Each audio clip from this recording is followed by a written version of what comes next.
Untuk tugas saya yaitu aksi nyata modul 1-4. Nah, kegiatan pada saat ini yang pertama yaitu sambutan dari kepala sekolah, yang kedua pembukaan, yang ketiga pemaparan materi penyebaran dan penerapan budaya positif, yang keempat tanya jawab dan tanggapan, dan yang terakhir yaitu penutup. Semoga acara ini dapat berjalan lancar dan bermanfaat bagi kita semua sekaligus dengan peserta didik. Nah, pada kesempatan ini saya persilakan kepada sekolah untuk memberikan sambutan. Terima kasih atas kesempatan yang diberikan kepada saya selaku kepala sekolah di SDN Bagi. Supaya kita umat yang percaya kepada Tuhan, mari kita sama-sama berdoa kepada Allah yang berkuasa sehingga boleh kita bersama-sama berada di ruangan ini dalam rangka mengikuti destinasi pemaparan budaya positif untuk di sekolah kita di SDN Bina Lagi yang akan disampaikan atau dilaksanakan oleh Wali Bendera atas nama Bella Marino SPP. Di kesempatan yang baik ini, tak lupa saya mengucapkan selamat pagi dan salam sejahtera kepada kita semua, dan semoga kita yang hadir ini terlebih khusus kita sebagai guru di SMP Bina Lagi tetap memiliki keadaan yang sehat, memberikan kekuatan oleh Tuhan yang Maha Kuasa supaya kegiatan kita ini, baik kegiatan atau tugas pokok yang kita ikuti bersama-sama di sekolah kita, dan terlebih khusus kegiatan pemaparan budaya positif yang akan disampaikan oleh Ibu Bella Marino bisa kita ikuti bersama-sama demi kesuksesan atau materi-materi yang disampaikan bisa diimplementasikan di sekolah kita, terlebih khusus di SDN Bina Lagi. Di kesempatan yang baik ini, kita guru-guru yang bisa hadir ini, yang sudah berada di ruangan ini, boleh kita mengikuti kegiatan ini dari awal sampai dengan selesai, bisa kita ikuti bersama-sama dengan keadaan yang sehat dan bisa memperoleh hasil yang baik. Demikian apa yang dapat saya sampaikan pada kesempatan ini, dan saya akhiri, semoga kita bisa mengikuti kegiatan itu dengan baik. Sekian, selamat siang dan selamat berjaya. Terima kasih kepada kepala sekolah yang sudah menyampaikan. Selanjutnya yaitu pembukaan. Bapak Ibu, menurut Kinerja Dewantara, pendidikan bertujuan untuk menuntut segala kodrat yang ada pada anak-anak agar mereka dapat mencapai keselamatan dan kebahagiaan yang setinggi-tingginya. Kinerja Dewantara juga diingatkan para pendidik untuk terbuka dan mengikuti perkembangan zaman yang ada, namun tidak semua yang baru itu baik, jadi perlu diselaraskan dengan keadaan yang ada di negara kita, terutama khususnya di daerah kita yang kita tempati di sini. Kinerja Dewantara juga menjelaskan bahwa dasar pendidikan anak berhubungan dengan kodrat alam dan kodrat zaman, yang intinya bahwa setiap anak sudah membawa sifat atau karakternya masing-masing. Jadi sebagai guru, kita tidak bisa menghapus sifat atau karakter yang tadi itu. Yang bisa kita lakukan yaitu menuntun dan membimbing mereka agar muncul sifat-sifat baiknya, sehingga menutupi atau mengabulkan sifat-sifat jelek. Hal terpenting yang harus dilakukan seorang guru adalah menghormati dan memperlakukan anak didik dengan sebaik-baiknya sesuai dengan kodratnya, melayani mereka dengan setulus hati, memberikan teladan, membangun semangat, dan memberikan dorongan bagi tumbuh kembangnya anak. Menuntun mereka menjadi pribadi yang terampil, berakhlak mulia dan bijaksana, sehingga mereka akan mencapai kebahagiaan dan keselamatan. Profil pelajar Pancasila merupakan hal-hal yang harus diperhatikan oleh Bapak Ibu, terutama khususnya sekarang ini kita sudah mulai mengimplementasikan kurikulum Merdeka dan menerapkannya. Profil pelajar Pancasila yaitu yang pertama adalah beriman, bertakwa terhadap Tuhan Yang Maha Esa, dan berakhlak mulia, mandiri, bernalar kritis, berkebinekaan global, bergotong royong, dan kreatif.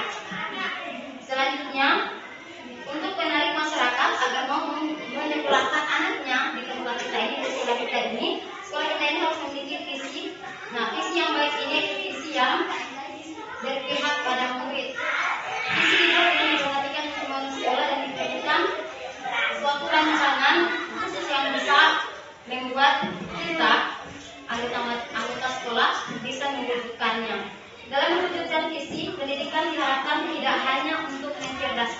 intelektual, tetapi juga mencerdaskan secara emosional dan spiritual, cerdas pemikiran dan kepribadian, menyajikan pembelajaran yang menyenangkan bagi peserta didik, memberikan kesempatan pada anak-anak didik berkembang sesuai dengan minat dan bakatnya, namun tetap dibina diarahkan sesuai kebutuhan dan karakter peserta didik. Diseminasi ini bertujuan agar guru dapat memahami peran sebagai guru untuk membangun budaya positif dengan menerapkan konsep disiplin positif dalam berinteraksi dengan murid dan tugas sebagai pemenuhan tugas aksi nyata modul 1.4 budaya positif. Selanjutnya kita masuk pada materi karena di sini belum ada fokus, jadi seperti ini. Laborasi pemahaman materi yang pertama yaitu materi kita yang akan belajar yaitu budaya positif.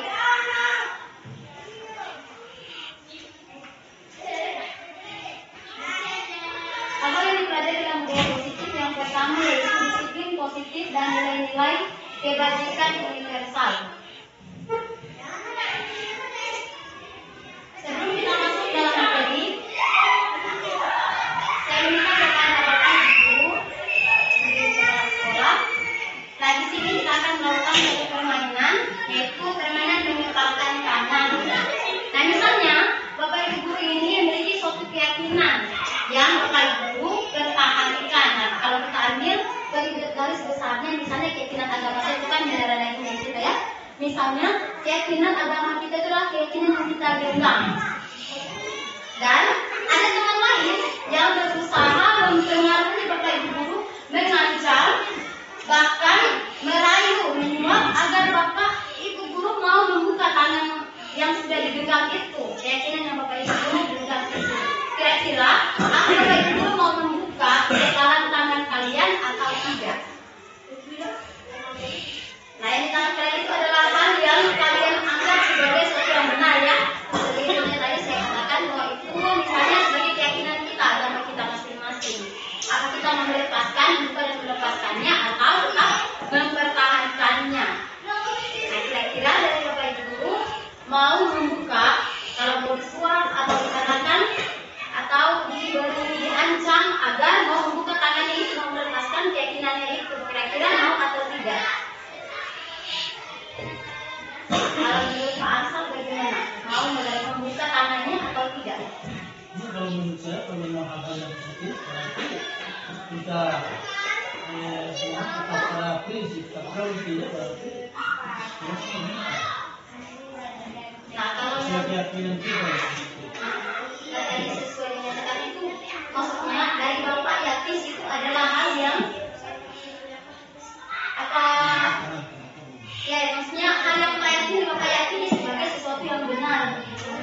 Menurut saya, kalau memang saya yakin bahwa itu sesuatu yang benar, saya tetap benar. Ya, Artinya karena itu bagaimana punya prinsip yang seperti pembahasannya itu, ya kita tetap pada prinsip. Kalau memang hal-hal yang menurut saya tidak benar, ya itu kan yang jelas kita menyerah, kan? Iya. Tapi kalau yang kita pilih itu hal yang benar, kita tidak. nah, dari Pak Ansal dikatakan kalau hal itu merupakan hal yang benar secara umum, walaupun diyakini sebagai kebenaran, ketika hal itu ditunjukkan secara umum bahwa hal itu bukan suatu kebenaran, berarti dilepas ya. Nah, tapi kalau secara umum dan dia khususnya merasa itu sebagai suatu kebenaran, sekalipun diancam, disuap dan diapakan lainnya, dia tetap menggenggamnya. Nah, selanjutnya saya minta satu orang lagi bisa memberikan komentar atau mau membuka tangan atau tidak. Ada yang mau memberikan komentar?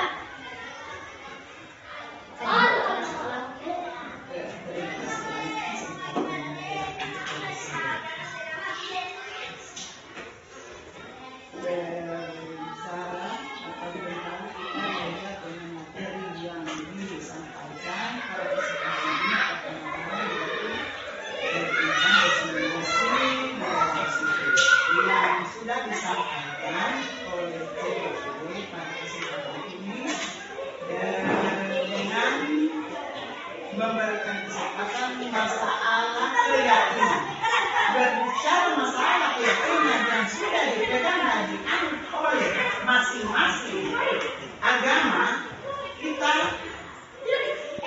serahkan atau kita berikan kepada masing-masing agama dan keyakinan seperti tadi Memintakan itu sesuai dengan keyakinan keputusan dan agama Islam. Berarti saya harus yakin keyakinan saya harus mengatakan apapun alasannya saya tetap Kristen. Begitu juga yang beragama Kristiani menggenggam atau melipat tangannya dalam menangkap atau di atas cara beribadah, menggenggam tangan atau melipat tangannya sampai pada apapun penjelasannya tidak kepada siapapun tidak akan berubah akan kita dengan keyakinan kita masing-masing. Terima kasih dari kepala sekolah, penjelasan dari kepala sekolah dikatakan bahwa sesuai dengan keyakinan kita masing-masing bahwa tergantung dari tata cara ibadahnya ya. Yang tadian buka tangan atau tadian sebenarnya membuka tangannya itu tergantung dari keyakinan ibadah masing-masing. Tapi sesuai dengan yang dikatakan tadi bahwa dari kepala sekolah akan tetap mengikuti dari ajaran yang dianutnya. Nah selanjutnya dari kepalan tangan tersebut kita bisa ambil pelajaran. Saya mau tanya kepada Pak Guru dan Ibu Kepala Sekolah, kira-kira siapakah yang memberikan kontrol supaya kita melepaskan tangan? Apakah orang lain atau diri kita sendiri atau siapa? Pastinya yang mengontrol itu adalah diri kita sendiri. Ya benar sekali dikatakan Ibu Dina, yang dapat mengontrol yaitu diri kita sendiri. Jadi apapun yang dikatakan orang, apapun yang berbuat orang lain, entah itu untuk mempengaruhi kita, jika kita tidak mau melepaskan kontrol untuk mengikuti apa yang mereka katakan, maka semuanya itu tidak akan terjadi sesuai dengan keinginannya orang lain, tapi sesuai dengan keinginannya kita. Sehingga ini diajarkan kepada kita bahwa apa yang sudah kita genggam, apa yang sudah kita anggap sebagai sesuatu yang benar itu pantas dan patut kita pertahankan. Nah, hal ini juga sama seperti yang terjadi kepada murid-murid kita. Anak-anak kita ini masing-masing sudah memiliki keyakinan mereka sendiri. Keyakinan ini jelas mereka bawa dari lingkungan mereka, jelas mereka bawa dari rumah mereka, dari keluarga mereka. Sebelum mereka masuk ke sekolah, mereka sudah dibina terlebih dahulu di rumah masing-masing. Jadi ketika kita melihat anak-anak seperti ini, otomatis kita tidak bisa mau menyalahkan kepada siapa. Kenapa anak ini menjadi seperti ini? Tetapi kita harus mempertanyakan keyakinan mereka seperti apa. Karena apa, bisa jadi di rumah orang tuanya kasih tahu, oh, kalau guru-gurunya lambat datang berarti kamu jangan sopan sama guru, bisa jadi seperti itu. Nah, anaknya sampai di sekolah berarti sama kamu seperti ini. Nah, bisa jadi juga anaknya ini ketika di sekolah dia jadi takut, dia jadi pendiam, dia jadi cuma ikut-ikut saja yang gurunya mau. Karena apa, di rumah orang tuanya mungkin katakan bahwa kalau kamu sampai di sekolah dalam nakal, ada laporan dari guru, sampai di rumah berarti papa atau mama akan pukul, sehingga dia akan ketakutan ketika berada di sekolah. Jadi anak-anak yang kita didik ini masing-masing itu sudah memiliki keyakinan, dan kontrol kita sebagai guru, apa kita bisa tidak memaksa keyakinan yang kita miliki kepada anak-anak. Anak tadi kan sudah Bina sudah katakan bahwa kontrol melepaskan tangan itu merupakan kontrol dari kita sendiri. Nah, kita temukan kepada anak-anak kontrol yang ada pada mereka bisa tidak kita paksakan. Kita tidak bisa menggunakan bagaimana cara supaya kalau ada perilaku-perilaku yang tidak baik, kita kan boleh menyerang, boleh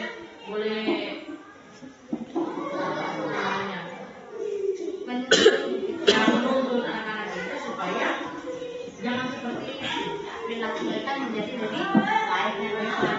Dengan dikatakan begini itu menceritakan filosofi Ki Hajar Dewantara, yaitu memerdekakan murid. Jadi kita sebagai guru kita tidak bisa memaksakan kepada anak-anak, kita cukup mengawasi mereka, kita cukup memberikan pengertian karena kontrol yang ada yaitu pada mereka sendiri. Dari anak-anak sekalipun kita panggil, kita berikan nasihat, keluarnya dari tempat kita panggil, ya pasti lari-lari.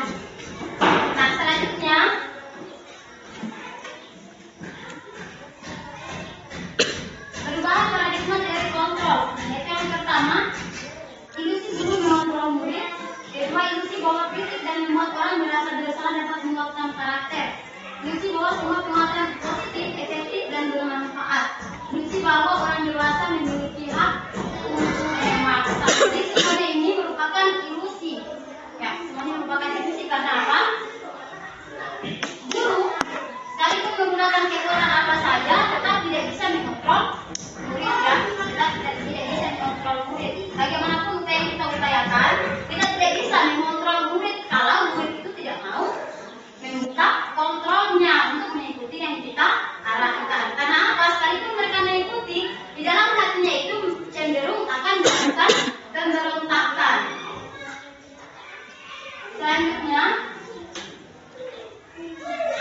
nah di sini siapa sesungguhnya yang memiliki kontrol? Tadi sudah dijawab oleh Bibina, yaitu yang memiliki kontrol adalah diri kita sendiri. Stimulus respon, kita berusaha mengubah orang lain agar berpandangan sama seperti kita. Tapi untuk dari kontrol, kita berusaha memahami pandangan orang lain tentang dunia. Jadi kita tidak bisa memaksakan keyakinan yang kita miliki, tetapi hanya bisa memberikan pandangan kepada orang lain agar mereka mau mengikuti apa yang kita arahkan. Yang kedua, perilaku buruk dilihat sebagai suatu kesalahan. Tapi untuk dari kontrol, semua perilaku memiliki tujuan. Perilaku anak-anak didik kita yang nakal dan yang tidak nakal, semuanya itu memiliki tujuan masing-masing, dan semua itu pembelaannya bukan mereka dapatkan langsung di sekolah, tapi dari pergaulan dan dari lingkungan masyarakat dan lingkungan keluarga yang mereka tinggali. Yang ketiga, orang lain bisa mengontrol saya, tapi untuk kontrol hanya kita yang bisa mengontrol diri kita sendiri. Selanjutnya, saya bisa mengontrol orang lain, tetapi yang sebenarnya kita tidak bisa mengontrol orang lain. Pemaksaan ada pada saat rujukan gagal. Nah ini biasanya ketika rujukan kita gagal, kita biasanya cenderung melakukan pemaksaan atau pengencangan ya, tapi itu biasanya tidak efektif. Tetapi untuk dari kontrol, kolaborasi dan penciptaan pilihan-pilihan baru. Nah di sini kita bisa memberikan arahan, pemahaman kepada murid tentang hal-hal baik yang mereka peroleh jika mereka tidak melakukan hal-hal yang tidak sesuai dengan keinginan kita. Stimulus respon untuk model berpikir menang atau kalah. Dan untuk dari kontrol yaitu pemikirannya, yaitu menangnya kita memberikan pemahaman kepada murid agar mau mengikuti apa yang kita arahkan, sehingga nantinya murid kita akan menjadi orang dewasa. Selanjutnya kita juga bisa menjadi guru yang berhasil memerdekakan murid.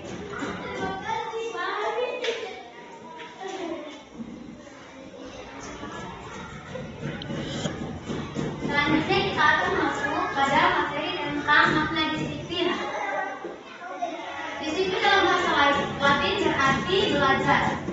Namun dalam budaya kita, makna kata disiplin telah berubah menjadi sesuatu yang dilakukan seseorang pada orang lain untuk mendapatkan kepatuhan. Kecenderungan umum adalah menghubungkan kata disiplin dengan ketidaknyamanan, bukan dengan apa yang kita hargai atau pencapaian suatu tujuan mulia. Nah di sini kita akan mempelajari tentang materi disiplin. Disiplin ketika dihubungkan dengan nilai kewajiban universal, khusus untuk kita di Indonesia itu nilai kita berpusat pada profil belajar Pancasila. Jadi saya katakan bahwa beriman, bertakwa kepada Tuhan Yang Maha Esa dan berakhlak mulia, mandiri, bernalar kritis, berkebinekaan global, bergotong royong dan kreatif.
bisa jadi itu menjadi hukuman bagi si murid.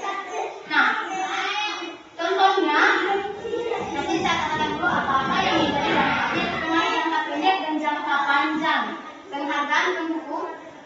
Penghargaan mengurangi ketepatan, penghargaan tidak efektif, penghargaan merusak hubungan. Nah, misalnya ketika kita hanya fokus memberikan hadiah kepada anak-anak yang pintar. Nah, tapi kalau di sini kecenderungan anak-anak tidak terlalu, tapi biasanya ada anak-anak lain yang justru merasa iri hati kepada temannya yang berhasil dapat juara 1. Nah, akhirnya anak yang menjadi juara 1 ini mendapatkan perlakuan yang tidak baik, dia akan dikucilkan. Kenapa? Dia sering mendapat hadiah. Nah, kita yang sebagai guru kita hanya memberikan mereka hadiah karena mereka berdasar, maksudnya kita memberikan mereka hadiah agar anak-anak yang lain itu merasa termotivasi supaya mereka giat belajar. Nah, masalahnya untuk anak yang juara 1 ini itu akan menjadi hukuman bagi dia. Dia akan tertekan. Kenapa? Dia akan semakin berusaha belajar agar nantinya anak-anak yang lain akan melampaui dia.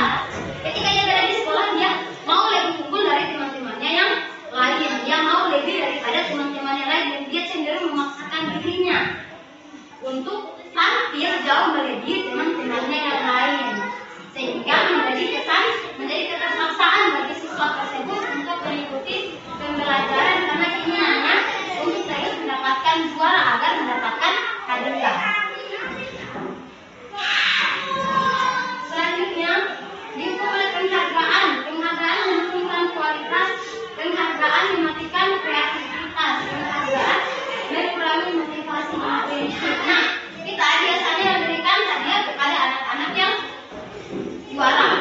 Nah, tanpa kita sadari kita berikan anak-anak yang juara ini karena mereka juara di bidang akademis, Kak. Mereka mendapatkan juara 1, juara 2, juara 3. Nah, anak-anak di kita ini pasti beragam karakternya juga beragam, dan kemampuan mereka juga beragam. Ada yang pintar secara akademis, nah juga ada yang pintar di bagian motorik, ada yang pandai di bagian motorik. Nah, biasanya anak-anak akan iri dengan teman-temannya yang baik kalau kita terus menggunakan metode penghargaan. Dan biasanya kita akan memberikan penghargaan atau hadiah bagi anak-anak yang juara 1, juara 2. Juga di sini kan kita akan saya datang di sini, saya belum pernah diadakan lomba ya. Belum pernah, kalau lalu pernah diadakan lomba di sini. Belum pernah ya. Nah, biasanya penghargaan ini juga bisa mematikan kreativitas anak-anak.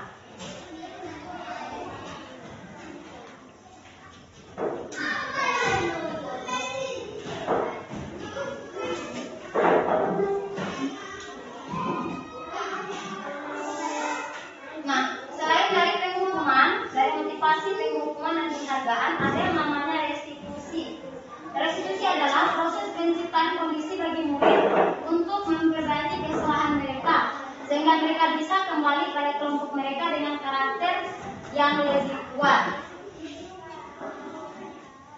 Restitusi juga merupakan proses kolaboratif yang mengajarkan murid untuk mencari solusi untuk masalah mereka dan membantu murid berpikir tentang orang seperti apa yang mereka ingin menjadi dan bagaimana mereka harus memperlakukan orang lain. Dari ketiga hal yang sudah kita pelajari tadi, kita akan pelajari tentang restitusi. Ada 9 ciri restitusi. Yang pertama, bukan untuk menebus kesalahan, namun untuk belajar dari kesalahan. Yang kedua, memperbaiki hubungan. Yang ketiga, tawaran, bukan pemaksaan. Yang keempat, restitusi menuntut untuk melihat ke dalam diri. Yang kelima, restitusi mencari kebutuhan dasar yang mendasari tindakan. Yang keenam, restitusi diri adalah cara yang paling baik. 7, restitusi fokus pada karakter bukan tindakan. Restitusi fokus pada solusi. Restitusi mengembalikan murid yang berbuat salah pada kelompoknya.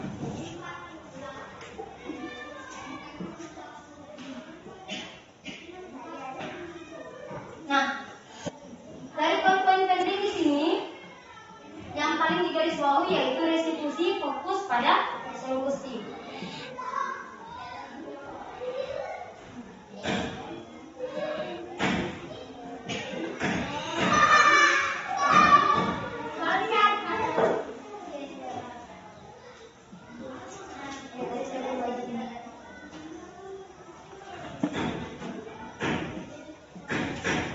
Ini garis besar ketentuan pelajaran.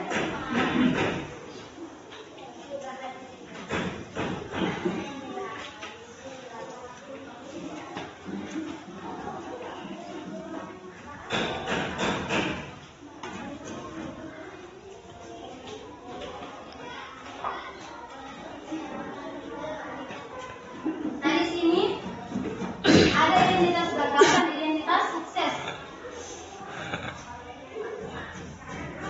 Tapi bagian pertama yaitu hukuman. Yang akan terjadi yaitu murid atau anak akan membenci peraturan. Selanjutnya itu konsekuensi, murid atau anak akan menghormati peraturan, dan restitusi, murid atau anak akan menghormati dirinya atau orang lain. Nah, ketika kita anak-anak didik kita melakukan pelanggaran terhadap peraturan yang ada, kita cenderung memberikan hukuman yang tujuannya agar anak didik tersebut mau berubah perlakuannya dan tidak melakukan hal-hal yang tidak sesuai dengan peraturan yang ada di sekolah. Namun dampaknya yaitu murid akan membenci peraturan. Mereka tidak suka melakukan peraturan yang sudah kita buat. Nah, jika kita memberikan konsekuensi kepada anak ketika mereka terlambat, memberikan konsekuensi misalnya mereka cuci WC atau membersihkan WC di sana atau menyapu pada jam istirahat, merupakan konsekuensi. Nah, biasanya murid-murid akan menghormati peraturan. Namun jika kita melakukan restitusi, murid-murid akan menghormati dirinya dan orang lain. Jadi itu ada tiga perbedaan, yaitu dari hukuman, konsekuensi, dan restitusi.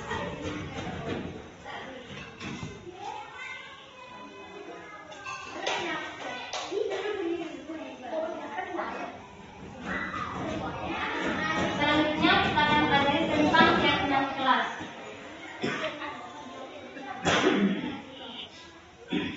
Nah, mengapa tidak peraturan saja? Mengapa harus keyakinan kelas?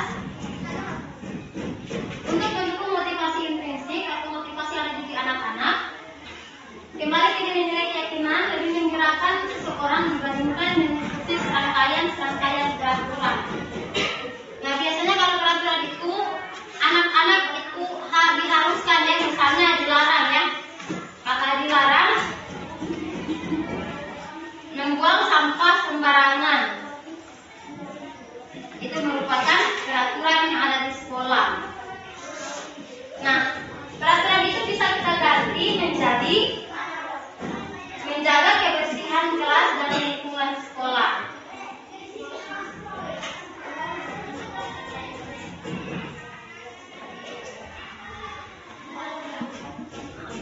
Untuk keyakinan kelas, sepertinya sudah kami sepakati dari siswa-siswa kelas 5. Yang pertama, datang tepat waktu. Kedua, menjaga kebersihan dan lingkungan sekolah. Ketiga, menjaga keamanan kelas. Keempat, mengumpulkan tugas tepat waktu. Menghargai teman, menghargai perbedaan. Sopan santun dalam berucap. Saling tolong menolong. Bekerja sama dengan baik. Jujur dalam bertindak. Percaya diri dan apa adanya. Kreatif dan inovatif, mengolah barang bekas atau baru. Berpakaian rapi dan sesuai. Menerapkan 3S, senyum, sapa, salam. Memberikan kesempatan kepada orang lain untuk berpendapat. Nah, semuanya ini merupakan keyakinan kelas yang kita buat dari peraturan misalnya dilarang terlambat, kita ulang menjadi datang tepat waktu, atau dilarang duduk di dalam kelas, atau gini, di dalam kelas duduk dengan sopan dan teratur. Itu merupakan keyakinan kelas yang sudah kita sepakati sehingga kita buatnya bukan lagi peraturan kelas, tapi keyakinan kelas. Nah, di sini asal mulanya yaitu dari peraturan kelas yang kemudian dikembangkan menjadi keyakinan kelas sehingga menciptakan lingkungan positif yang dampaknya lebih besar, yaitu menjadikan budaya positif di sekolah.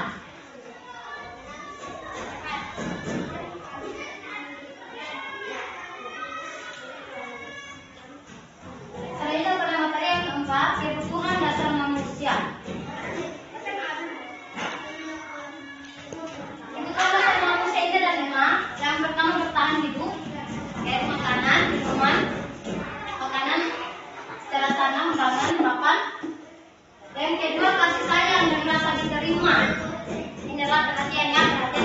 kedua, kita perhatian kita dari guru termasuk dari pasien dan rasa diterima. Yang ketiga yaitu kesenangan. Nah ini berarti dari diri anaknya itu. Sekalipun kita mau suruh dia untuk tenang, diam di kelas, tapi kalau dianya mau bebas, mau ingin kesana kemari, mau ingin melakukan kesenangannya sendiri yang dia anggap itu sebagai sesuatu yang baik buat dia, maka kita tidak bisa memaksakan termasuk dari kesenangan. Yang keempat yaitu penguasaan. Biasanya ada anak-anak yang suka memperlakukan temannya itu di bawahnya dia maunya dia lebih di atas, sehingga tergolong biasanya suka mengolok-olok temannya. Ini merupakan menunjukkan penguasaan atau menunjukkan kekuasaan bahwa dialah yang lebih dibandingkan teman-temannya. Anak-anak seperti ini biasanya di rumahnya itu dia tidak didengar, dia cenderung dipaksakan untuk diam, sehingga ketika dia di sekolah dia pikir dia bisa mengintimidasi teman-temannya seperti yang didapatkan di rumah. Selanjutnya kebebasan. Anak-anak yang membutuhkan kebebasan, ya biasanya tidak suka dikekang ya, tidak suka dikekang. Mereka maunya mengikuti apa yang mereka pikirkan, apa yang mereka mau, karena dalam lingkungan di rumahnya mereka biasanya dilarang untuk kesana kemari. Jadi ketika berada di sekolah mereka yang menunjukkan sifatnya yang ingin bebas. Nah biasanya ada anak didik yang memang di rumahnya dia pendiam, di sekolahnya juga ikut pendiam, itu karena bawaannya dia memang dalam dirinya itu keyakinan yang dia punya seperti itu. Dia maunya diam-diam, dia maunya tenang, hidupnya tenang, tidak mau bikin masalah, tidak mau bikin pulang. Tapi ada anak yang di rumahnya itu karena paksaan, jadi dia harus diam. Tapi di sekolah atau di luar rumahnya itu boleh dia tunjukkan sisinya bahwa dia juga ingin memiliki kebebasan, sehingga dampaknya itu menjadi tidak baik.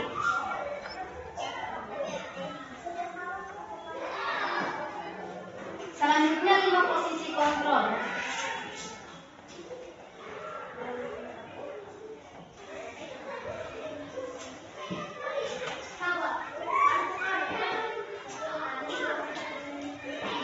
Kontrol yang guru biasa lakukan yaitu pertama penghukuman, yang kedua membuat orang merasa bersalah, yang ketiga teman, yang keempat mental, yang terakhir yaitu manajer. Nah hukuman ini sangat sering kita lakukan. Kita menghardik atau memarahi anak-anak, terutama saya juga biasa melakukannya karena biasa saya menggunakan suara cukup keras pada anak-anak, termasuk hukuman yang akan berdampak pada mental anak. Nah kita menghardik, menunjuk-nunjuk dan menyakiti atau menyindir, entah itu melalui ucapan atau melalui tindakan kita kepada anak, itu sudah merupakan hukuman kepada anak. Nah dampaknya pada murid yaitu mereka cenderung akan mengulangi kesalahan yang sama atau memberontak menyalahkan orang lain karena mereka tidak mau dihukum. Mereka jadi mempersalahkan temannya yang lain. Jadi biasanya kita hukum anak satu lagi hukum yang sana juga begini, yang sana juga seperti teman itu yang sana yang sana. Padahal belum sembuh, yang lain juga bertindak, tapi karena dia ingin ada temannya yang dipersalahkan. Selanjutnya membuat orang merasa bersalah. Biasanya kita mengatakan kecewa, seharusnya kamu jangan bertindak seperti ini. Nah, membuat orang merasa bersalah ini akan berdampak bahwa murid biasanya akan menyembunyikan atau menyangkal dan berbohong. Lalu dampak yang lainnya dia akan merasa rendah diri karena kita sering menyatakan saya kecewa karena kamu tidak mau berubah, saya kecewa karena kamu nakal di sekolah. Akhirnya anak menjadi rendah diri. Nah ini tadi yang pertama itu identitas gagal atau kontrol dari luar. Selanjutnya identitas berhasil atau sukses dari kontrol dari luar yaitu menjadi teman dan menjadi pemantau. Nah untuk menjadi teman itu juga kita sering lakukan, yaitu ketika Anda melakukan hal yang tidak baik, biasanya saya memberikan pilihan yang lain, pilihan jawaban yang lain. Ketika dia nakal, saya akan mengatakan, oh kamu pasti nakal karena temanmu begini. Nah anak itu pasti lagi, ya ibu saya nakal karena temannya saya ganggu saya. Nah anak itu merasa bahwa dia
hadiah. Misalnya ketika nyawa, kalau kalian mau baris yang rapi untuk masuk dalam kelas, kalian akan diberikan hadiah.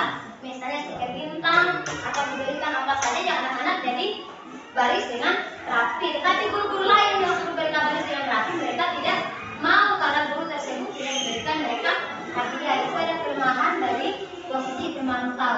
Selanjutnya yang terakhir yaitu posisi manajer. Mengajukan pertanyaan-pertanyaan yang hasilnya yaitu menguatkan pribadi anak-anak. Dampaknya yaitu mengevaluasi, anak-anak bisa mengevaluasi diri bagaimana cara memperbaiki diri mereka sendiri. Dari kedua posisi ini, posisi manajer merupakan posisi yang paling baik untuk diterapkan di sekolah. Karena posisi ini mengajarkan kepada kita untuk memantau kita untuk menjadi manajer bagi anak. Kita bisa mengarahkan anak untuk memperbaiki kesalahan mereka.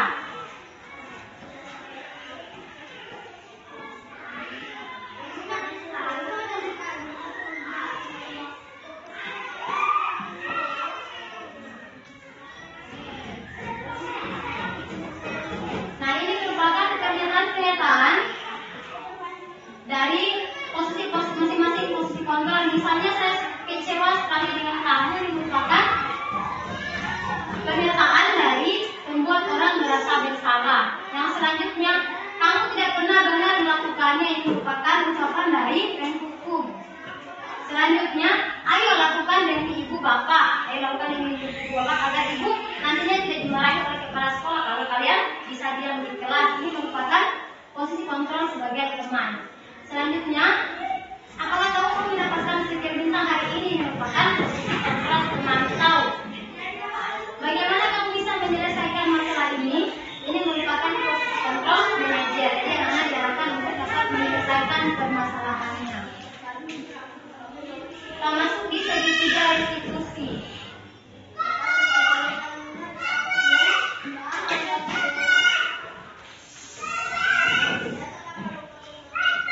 Nah, segitiga restitusi ini mengajarkan kita untuk memberikan kepada anak-anak supaya dapat menyelesaikan permasalahan atau kesalahan yang mereka perbuat. Yang pertama dari segitiga restitusi yaitu menstabilkan identitas. Kalimat-kalimat yang biasa diucapkan yaitu setiap orang pasti pernah melakukan kesalahan. Kamu bukan satu-satunya yang pernah melakukan ini. Dari sini kita stabilkan dulu identitas anak yang sampai anak kita merasa tertekan ketika kita panggil dan merasa takut untuk berkata jujur tentang kesalahan yang dia perbuat. Selanjutnya yang kedua, validasi kebutuhan. Kamu tentu punya alasan mengapa melakukan itu. Jadi setiap tadi yang saya katakan sebelumnya bahwa tindakan anak-anak itu pasti memiliki tujuan masing-masing. Selanjutnya, adakah cara yang lebih efektif untuk mendapatkan apa yang kamu butuhkan? Jadi sini guru memberikan pengarahan kepada murid apakah dia bisa memiliki hal lain yang bisa dilakukan untuk memperoleh keinginannya. Ini merupakan validasi kebutuhan. Selanjutnya menanyakan keyakinan. Dari nilai apa yang telah kita sepakati, kamu ingin menjadi orang yang seperti apa? Nah, keyakinan itu berdasarkan dari yang sudah kita sepakati sebelumnya. Jadi di sini sekaligus saya kenalkan kepada guru supaya membuat keyakinan kelas masing-masing agar nantinya ketika anak-anak ini tidak melakukan hal yang sesuai, kita memiliki bukti bahwa anak ini sudah menyepakati suatu peraturan, suatu keyakinan kelas. Jadi kita percaya kalau anak-anak di kelas 5 melakukan ada tindakan yang tidak sesuai, sudah ada teman tanya keyakinan kelas yang telah bikin kemarin bagaimana? Jadi kabar mau diikuti atau tidak.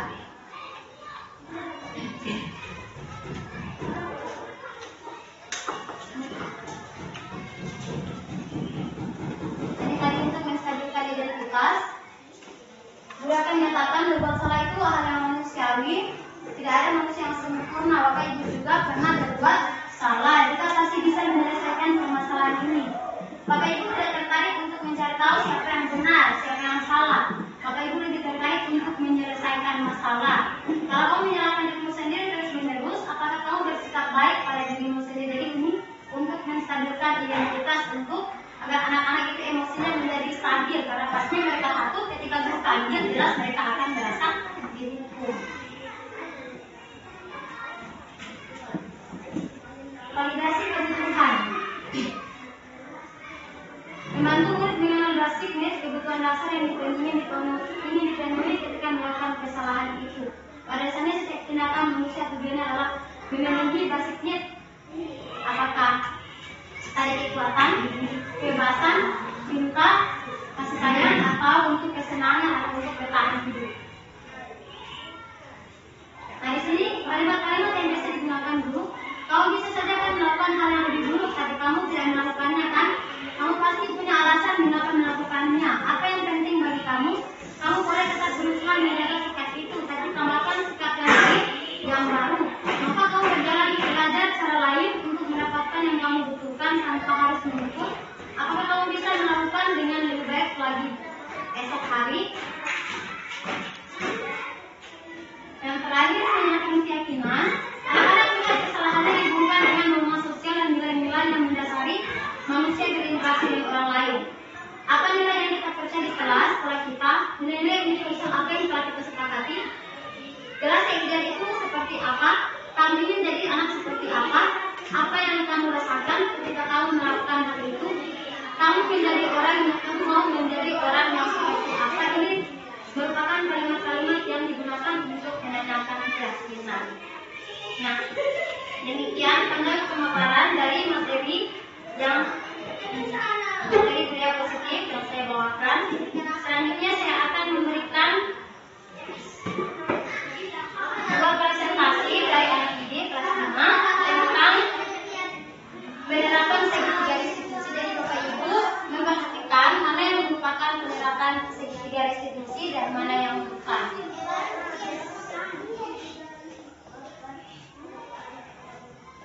Ya, saya ceritakan.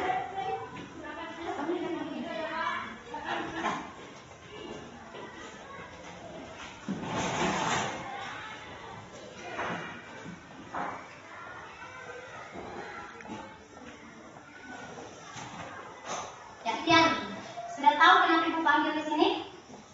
Kenapa? Berkelahi dengan Petra. Ya, karena Tian berkelahi dengan Petra. Nah, sekarang Petra di mana?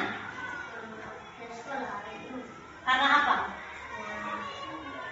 Ya, karena Petra dia izin bilang sakit. Nah, Ibu tadi juga sudah singgung, memang mukanya lebam-lebam. Ya. Nah, melihat keadaan Petra itu, apa Tian merasa senang ketika temannya sudah babak belur begitu? Apa yang Tian rasakan? Ya, Tian merasa bersalah. Selanjutnya, nah Ibu bertanya, kenapa sampai Tian pukul Petra? Ya, alasannya karena Petra mengejek Tian dulu ya. Petra ejek Tian dulu, jadi Tian lama-lama Tian jengkel, Tian jadi pukul. Nah, Ibu guru tanya lagi, kita kan sudah buat keyakinan kelas ya.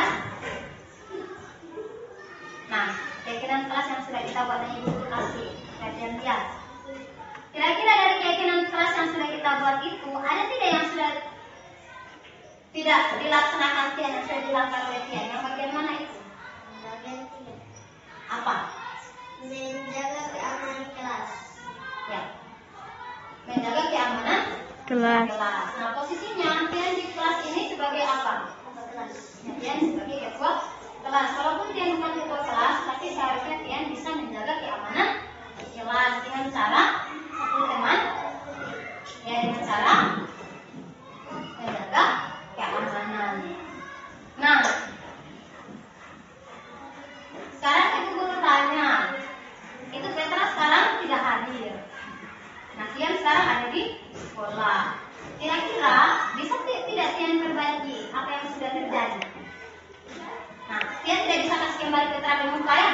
Petra di muka yang lebam-lebam Tian tidak bisa kasih kembali. Kira-kira apa yang bisa Tian lakukan?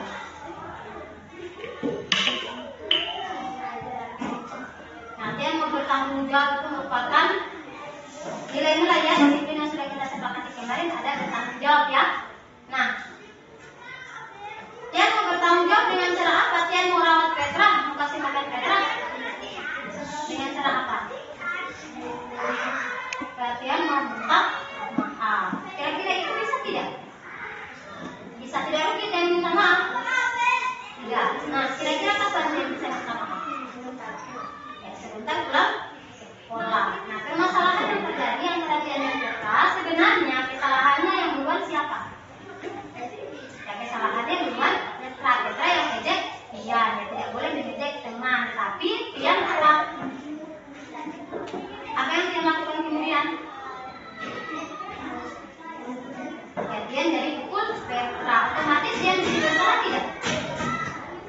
Jadi mulanya hanya Petra yang salah. Kalau Tian biarkan, otomatis Tian dan salah dan Petra tidak akan bonyok bebek.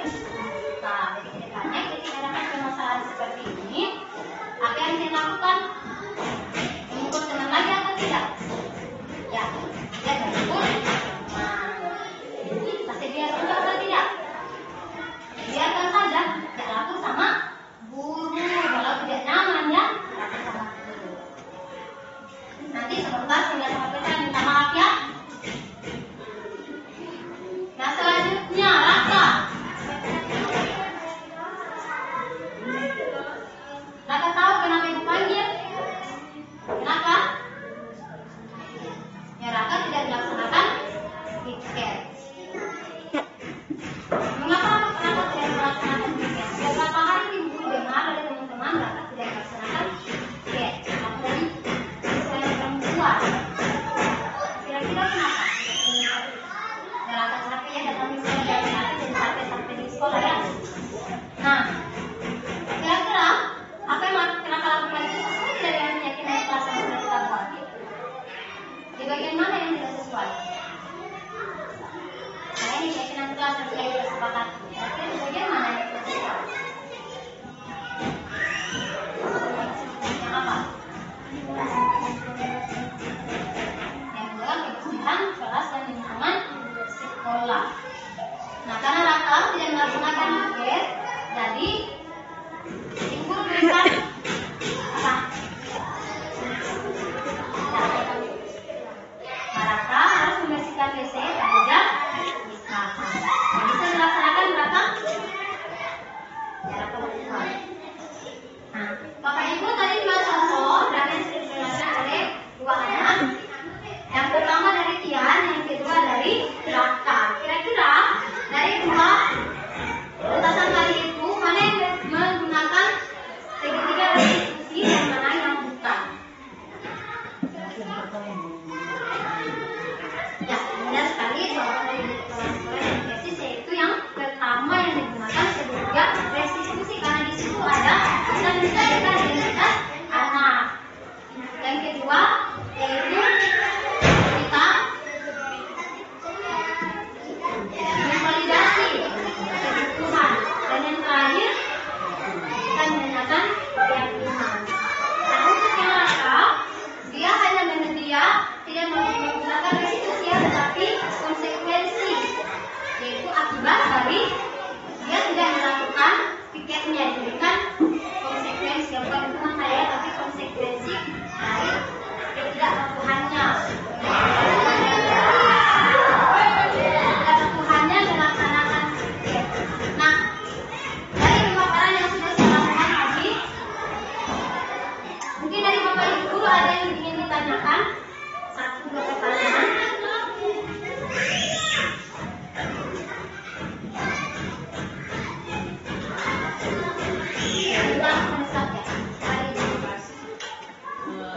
Tadi sudah dikatakan bahwa sesuatu yang keimanan itu kalau sudah dibilang atau dikontrol itu bisa dibuka oleh diri sendiri. Nah, tadi sudah diilustrasikan dua orang tadi.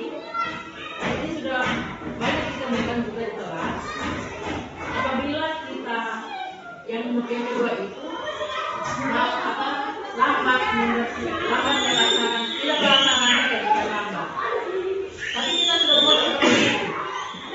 Sudah buat dengan cara seperti itu, Tapi kalau dia pulang-pulang terus, dia mengulangi terus, kita sebagai ibu, apa yang bisa kita laksanakan, yang kita buat agar anak itu menjadi jerah.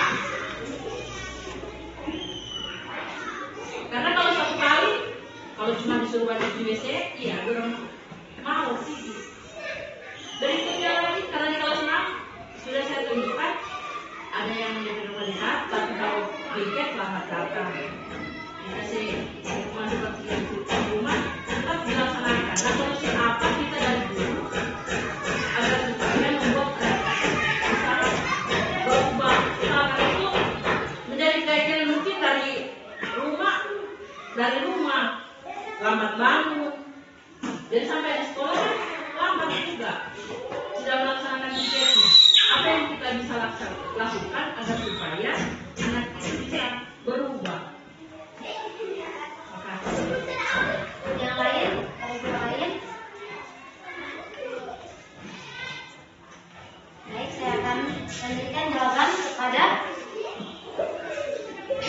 pertanyaan dari Ina. Nah, tadi untuk rangka ini tentang tiket, dia pemberian dia mendapatkan konsekuensi ya. Dia diberikan arahan berdasarkan konsekuensi, bukan restitusi. Jadi kalau konsekuensi, dia mendapatkan apa akibat dari yang dia lakukan, dari kegiatan yang dia lakukan. Kalau misalnya dia melakukan hal yang tidak baik di sekolah, misalnya dia terlambat, dia disuruh kasih bersih, tapi dia tidak kerjakan tugas, disuruh mencatat 100 ucapan atau 100 kalimat yang sama, misalnya saya tidak akan terlambat menunjukkan tugas, atau disuruh mengerjakan tugas juga yang merupakan konsekuensi. Nah, tapi untuk yang pertama tadi menggunakan restitusi. Jadi kalau saya memberikan arahan, saya di sini sebagai guru junior, sekarang sebagai Gina, yang pertama yang harus kita lakukan yaitu membuat peraturan kelas, selanjutnya keyakinan kelas, yang upayakan semua anak itu hadir. Kita buatnya keseluruhan anak itu harus tahu. Nah, jika anak tersebut terus-menerus mengejar kelas 5 juga biar saudara keyakinan kelas ini, ya mereka tetap bikin dikit karena memang dasarnya mereka suka bikin dikit karena pemenuhan kebutuhan yang mereka tidak dapatkan. Mana saya?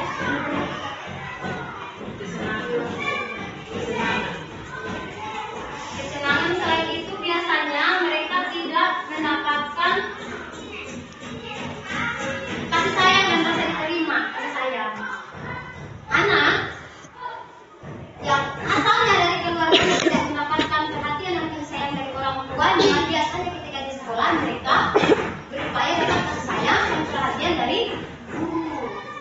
Mereka cenderung melakukan hal-hal yang sebenarnya menurut kita guru bikin sakit kepala, tapi mereka jadi senang dalam diri mereka. Karena apa?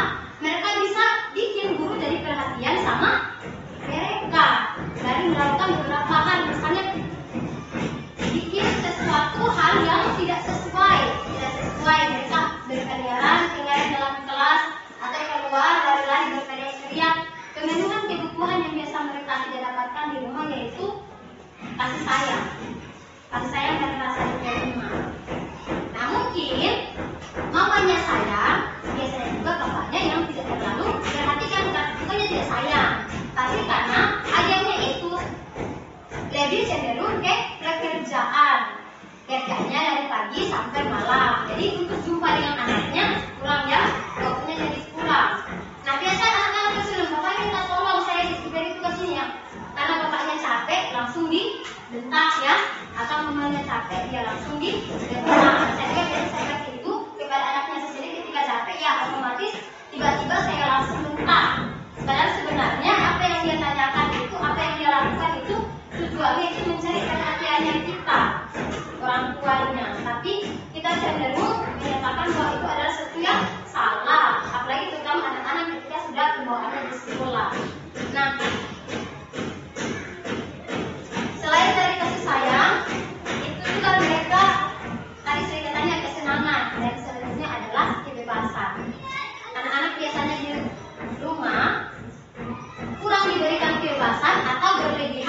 kebebasan yang dikasih sama orang tua, sehingga mereka tidak bisa mengontrol diri mereka ketika dibawa di sekolah dengan berbagai macam peraturan. Yang di rumahnya diberikan kebebasan secara bebas-bebasnya, dia mau melakukan apa saja, mau teriak-teriak di rumah terserah dia.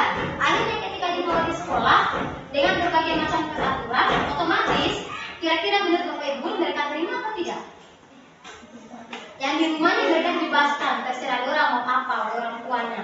Dibawa di sekolah mereka harus diam, patuh kepada peraturan di sekolah. Kira-kira menurut Bapak Ibu mereka patuh tidak? Yang mereka cenderung tidak patuh. Karena apa? Kebiasaan habit mereka dari rumah sudah seperti itu, sama seperti kita juga. Habit kita juga menentukan kita akan seperti apa. Nah, seperti tadi yang dikatakan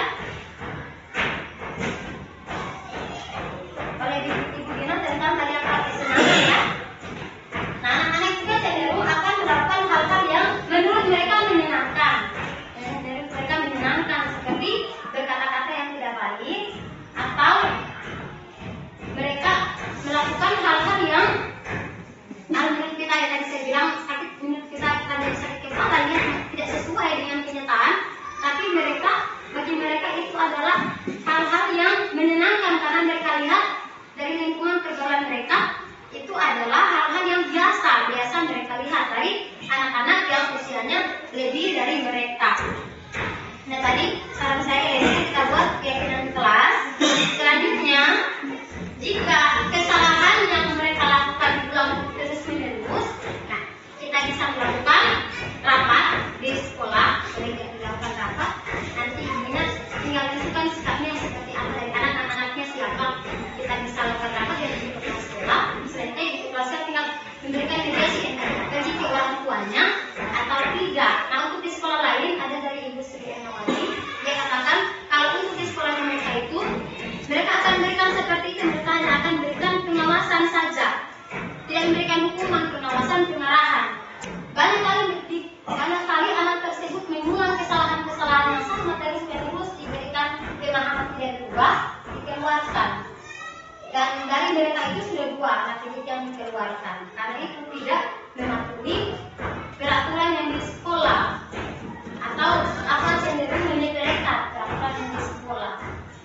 Nah, kalau mereka memang langsung katakan ini, tapi kalau kita langsung terapkan di sini, langsung dikeluarkan, ya saya juga sudah saya yakin, karena otomatis lingkungan kita di sini kan desanya juga kecil ya, baru di sebelah sana banyak sekolah-sekolah. Kalau misalnya kita langsung ambil tindakan seperti itu akan menjadi kecacauan. Contoh yang masih kesalahan anaknya memang sudah biasa sih, tapi itu akan menjadi image yang sedikit menurunkan kualitas sekolahnya kita, karena sebentar akan dicap kita tidak bisa memperbaiki sikap anak. Tapi kalau sama siswanya dia kan ada sedikit mungkin, terus anaknya misalnya kan banyak, jumlah siswanya misalnya kan banyak, jadi kalau kesalahan siswa ya tidak masalah, mungkin kesalahannya juga sudah fatal, sudah tidak bisa diperbaiki lagi. Nah, dari situ kalau menurut saya sih dari tadi yang pertama dilakukan yaitu membuat keyakinan kelas terlebih dahulu. Nah, Ibu Gina bisa diterima atau ada yang lain? Kamu kalau saya tambahkan sedikit, kan karena yang pertanyaannya Ibu Gina, kan sebenarnya tambahan. kalau menurut saya sesuai dengan yang dijelaskan oleh Vera, calon penggerak, makanya yang ada tadi dari awal kan bermain dengan tangan. Jadi tidak ada yang bisa membuka tangan itu kalau bukan yang bersangkutan anak itu sendiri.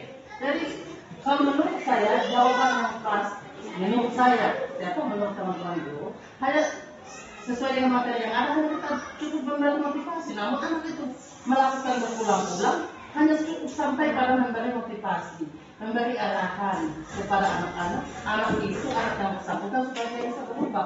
Kalau kita mau melakukan seperti tadi yang ada contohnya sekali 2 sampai sekali 3, itu kan sudah perbuatan yang salah juga. Dan menurut materi yang kita sudah terima tadi, yang bisa membuka genggaman tangan seseorang itu hanya kita sendiri. Makanya kita sebagai oleh karena itu, kita sebagai guru hanya memberi motivasi, arahan dan contoh-contoh petunjuk dan sebagainya. Masalah demikian. Tambah dari Bu Esi bahwa yang dapat ibu anak didik tersebut ya mau kita arahkan sampai dimanapun. Kalau memang dia tidak mau terima, ya itu bisa juga karena dia tidak mau menerima. Nasihat kita dulu hanya bisa memberikan arahan.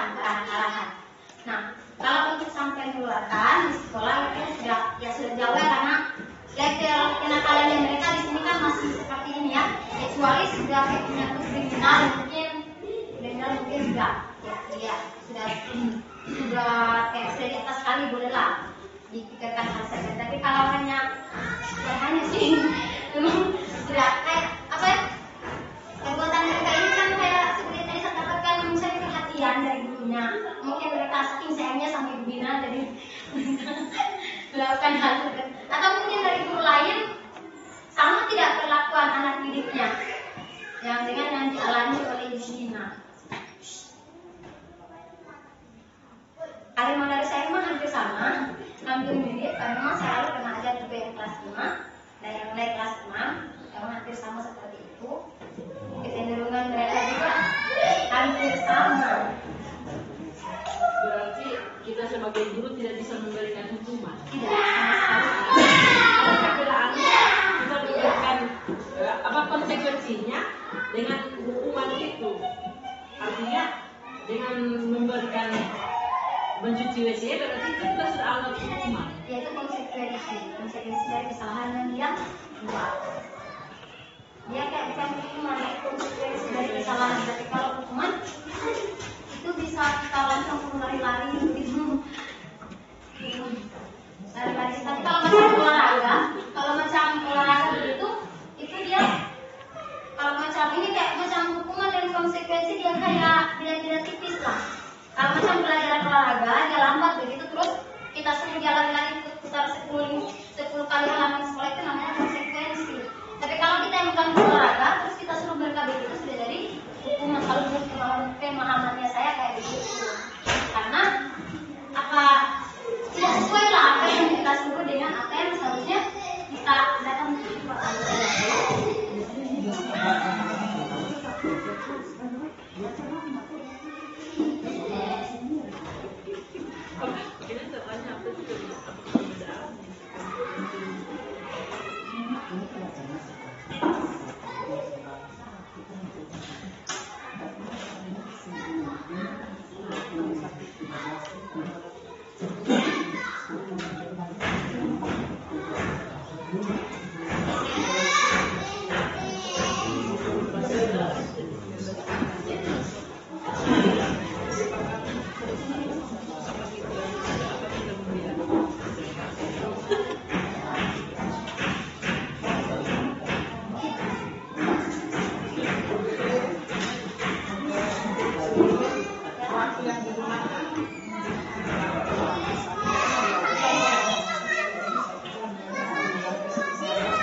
mengiringi lapangan basket 2 kali karena terlambat hadir di sekolah, ini merupakan hukuman.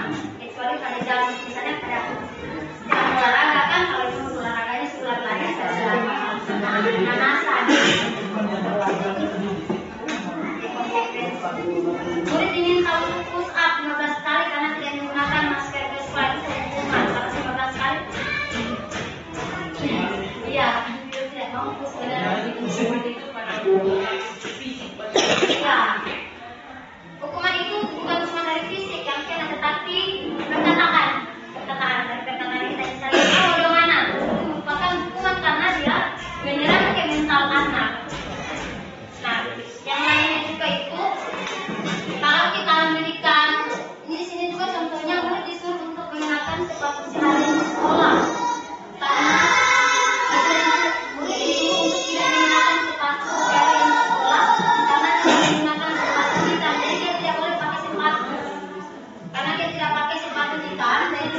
satunya tidak boleh pakai sepatu.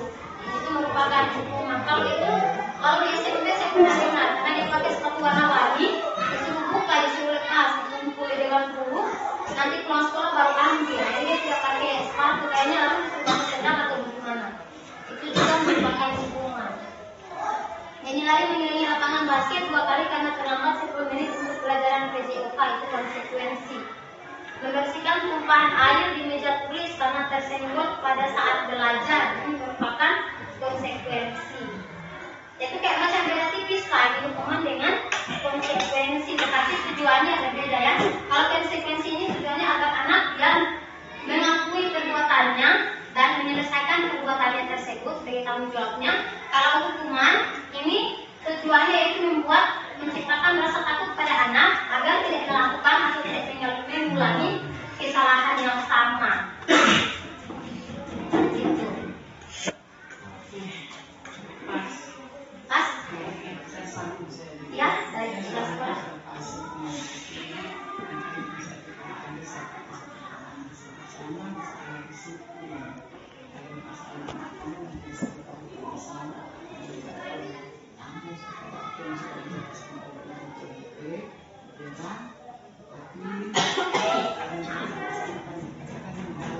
Potensi disiplin yang akan dibawakan di sekolah kita masing-masing.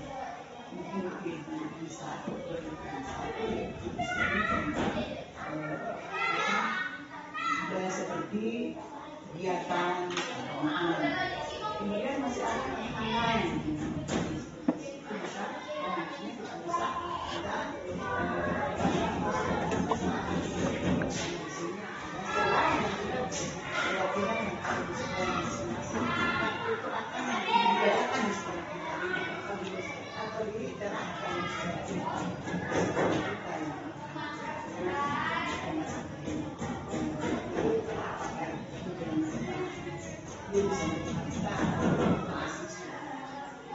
kita bersama-sama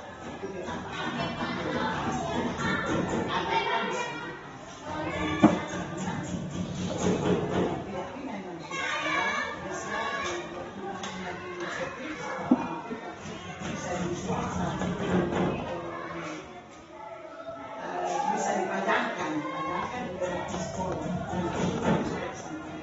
itu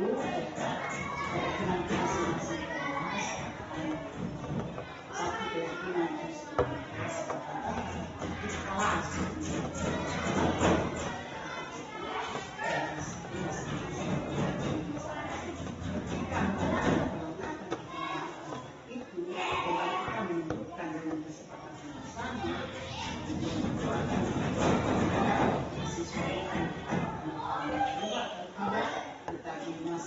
dan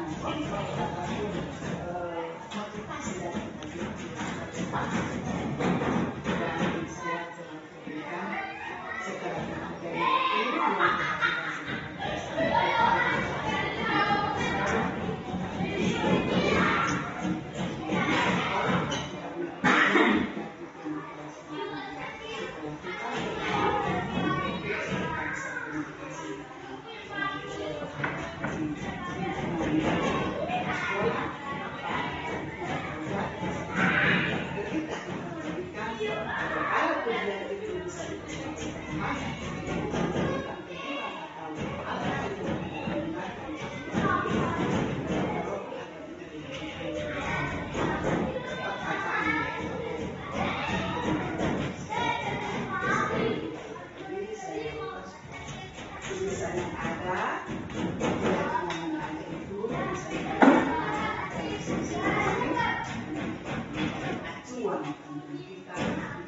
kita menetapkan atau mendisiplinkan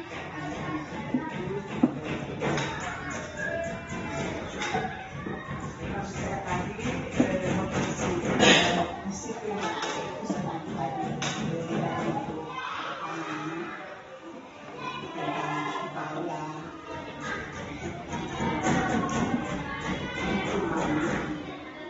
tidak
masuk dalam kelas. Atau kalau guru sudah ada, terus langsung ke depan kelas begini. Jadi sebelum anak-anak masuk dalam kelas, mereka saling dengan gurunya masing-masing untuk sebelum masuk ke dalam kelas. Nah itu juga kalau disepakati, Nah kalau lalu di SMA Kristen melalui orang PTPL di sana, itu salingnya itu nanti pulang sekolah. Jadi waktu diberikan apa apel pulang. Jadi siang-siang setelah itu baru mulai satu persatu mereka pulang, mereka saling sama gurunya belajar semuanya. Baru mereka saling, nanti kalau posisinya panas sekali. Jadi tinggal apa panas. Kalau kita di bola laut seperti itu sebelum COVID itu sudah senang karena guru juga masih ketika bahas di depan masih salam dengan guru karena jalan dengan iya setelah COVID so bisa lima deh so tidak tahu iya Perlu diterapkan ulang. Karena itu kan COVID kan tidak ada. itu juga kan menjadi ciri apa kurikulum mereka juga seperti itu, dia positif. Jadi ketika ada yang datang, saya datang lihat anak-anak kita ini sopan begitu sama gurunya. Ketika mereka mau pulang sekolah atau mereka mau masuk di dalam kelas begitu. Kaitan guru dalam Indonesia.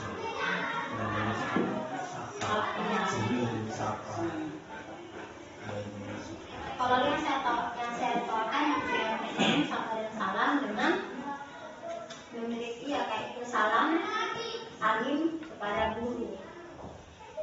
Tapi kalau di sini sapa dan salam orang kebingungan, satu guru selamat pagi, guru selamat ibu, selamat pagi. Kalau di sini iya mungkin bisa diarahkan ketika datang guru langsung maksudnya semuanya begitu tuh anak-anak sini. Satu kali begitu supaya gurunya cuma jawab satu kali begitu. Nah, biasanya kayak anak-anak ini mereka kayak begini lelucon begitu. Gurunya lewat, ibu selamat pagi, supaya ibu bilang dia ibu selamat pagi. Jadi kita semua jalan selamat pagi. Nah biasa mereka ketawa di belakang lihat kita jadi begitu. Oh tidak balas saja salam. Sebentar orang jadi ibu guru tidak berjawab sampai salam. Tapi kalau kita jawab kita salam, satu yang kita jawab sebentar sudah yang selain. Coba jajar yang di sana, coba tarik-tarik. Jadi mungkin apa yang kita bisa arahkan supaya nanti berikan pemahaman kepada mereka supaya kalau mereka memberikan salam, kalau satu guru datang ya satu kali saja mereka berikan salam. Itu seperti yang kita alami juga saya ketika ada di sini yang lewat anak-anak seberang sana tak selamat siang itu artinya sebenarnya ya artinya ketika berpapasan seperti itu. Tetapi kalau jauh tempat kalau berteriak kan seperti ini biasa di dalam sekolahnya anak-anak baru suaranya besar kan jadi biasanya orang jadi kaget. Itu jawabnya jangan tekan. Nah kita bisa jadikan kayak sama-sama menjadi teman lah buat murid-murid. Tapi sebentar itu kalau kita sering menjadi teman, anak-anak didik kita juga jadi anak lain. Bisa bilang ini kan materi juga sama kita serba-serba. Iya jadi sama-sama. Kalau untuk jadi teman posisinya jadi seperti ini. Awalnya dari posisi manajer dan kita mengontrol anak-anak supaya mereka dapat mengetahui mana yang salah dan mana yang benar.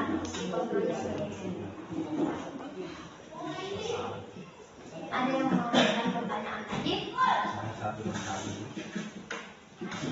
Ya. Baiklah, terima kasih kesempatan yang diberikan kepada saya. Di sini sangat bagus kita lakukan diskusi oleh teman-teman guru dan kepala sekolah, baik teman kami yang menjadi calon guru Politeknik di Perak. Dan di sini kami bersyukur mendapatkan satu teorinya itu menyebar luas teori. Tetapi di sini saya mengambil satu pertanyaan yang di dalamnya yaitu teori motivasi. Teori motivasi ini ada terbagi dua macam, motivasi ekstrinsik dan motivasi intrinsik. Kalau intrinsik kan ada diri kita di siswa sendiri, tapi motivasi ekstrinsik Setelah saya pelajari teori yang tadi dijelaskan, ternyata kita selama ini sudah salah menjalankan atau menerapkan teori yang ada, bertolak belakang teori. Contoh, siswa yang berprestasi kita berikan hadiah. Coba kita bangun satu komitmen di diskusi ini. Hal apa yang harus kita lakukan untuk mengubah kejadian yang sudah kita lakukan selama ini? Apa yang kita lakukan untuk mengubah, misalnya siswa yang berprestasi di bidang, misalnya saya memberikan hadiah kepada siswa yang berprestasi 2, 3. Ini kan berbeda pendapat atau pengertiannya. Siswa yang berprestasi di bidang, misalnya di luar sekolah dan di dalam sekolah.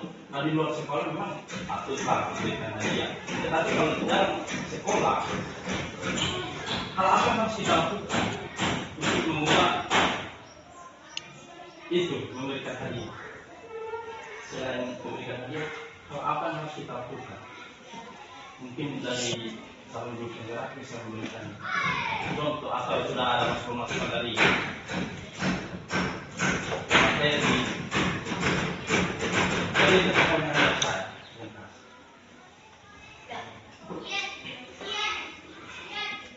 Pertanyaan dari Pak Dian yaitu tentang motivasi ekstrinsik, yaitu tentang pemberian hadiah. Karena kita di sini ketika semester akhir semester kita selalu memberikan hadiah kepada anak-anak yang juara, yang memiliki nilai akademis yang kemudian itu sudah merupakan kebiasaan. Nah, untuk pemberian hadiah ini,